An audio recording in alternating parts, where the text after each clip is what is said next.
In the Zaporizhzhia Oblast, Ukraine has been massing troops, increasing drone recon, and accumulating artillery and tanks in it.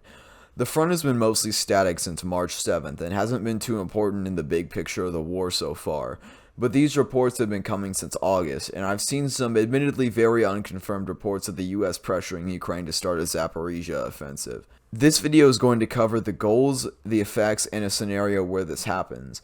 Also, I don't know everything about the current frontline situation. Some people have thought that Russian soldiers watch my videos and know where Ukrainian troops are. But who do you think knows more about the current situation on the frontline? The entire intelligence force of the Russian Federation, or some geed on YouTube that can't pronounce 90% of the cities in the country he talks about? Let's go over the goals of this offensive. The main idea would be to sever the Crimean land bridge, which is one of the main reasons Russia is doing this.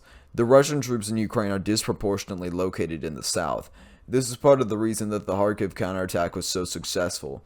Russia wants the south of Ukraine because it's the wealthiest region of the country, it has good ports for economics, and would give Russia complete control of the Sea of Azov. It has more ethnic Russians, it guarantees water supply to Crimea, and there are a lot of reasons. But the most important one is the land bridge. The Kerch Bridge is an impressive construction feat, but it's hard to run an economy across one bridge. Mariupol and Berdyansk give Russia access to Crimea from land, which makes things a lot easier for them. Let's go over the importance of these cities. Mariupol and Berdyansk are the two key cities to the Crimean land bridge. If Ukraine can push to the Sea of Azov, it can sever that. Retaking Mariupol would also hold emotional significance for Ukraine, since it's the city that the Azov battalion fought to the death for.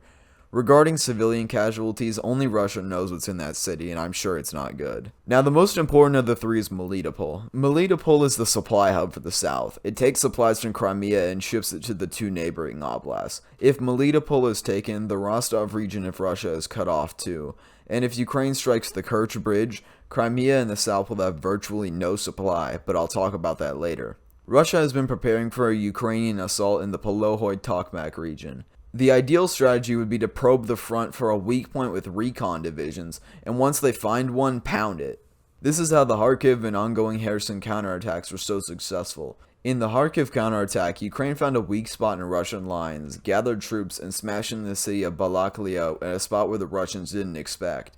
I'm not sure where this region would be in the Zaporizhzhia area, but there's probably a city or two that's under-defended. Ukraine has taken back a lot of land in Kherson, but that's because of an issue with the Russian military. They tend to capture a couple of big cities and use them as strongholds.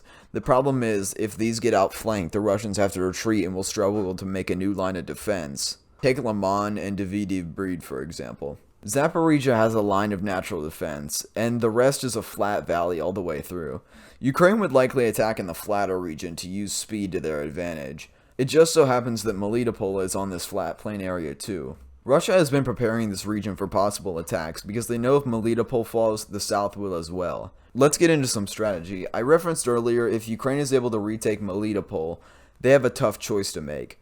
William Spaniel has a great video talking about why Ukraine hasn't struck the Kerch Bridge yet, but this may be a game changer.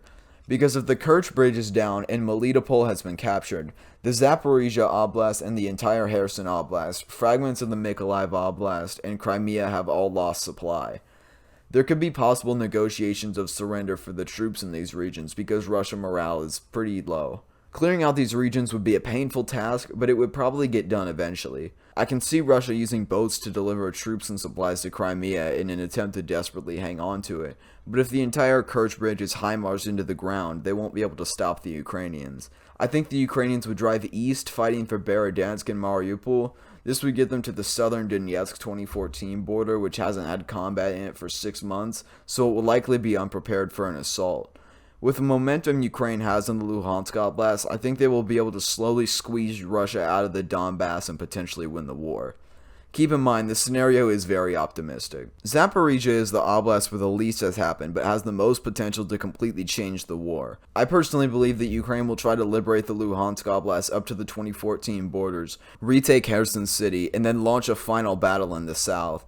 But who knows, a ton of stuff could happen now, and we'll have to wait and see. But until this conflict ends, I'll be here with you guys telling you what happens. Sorry for this not really being an update video. It seems like the Russians and Ukrainians are reorganizing right now in the areas where there's combat. I think there will be more news coming out tomorrow and over the weekend, but I thought I'd make a quick video about a potential scenario. Alright, see you guys.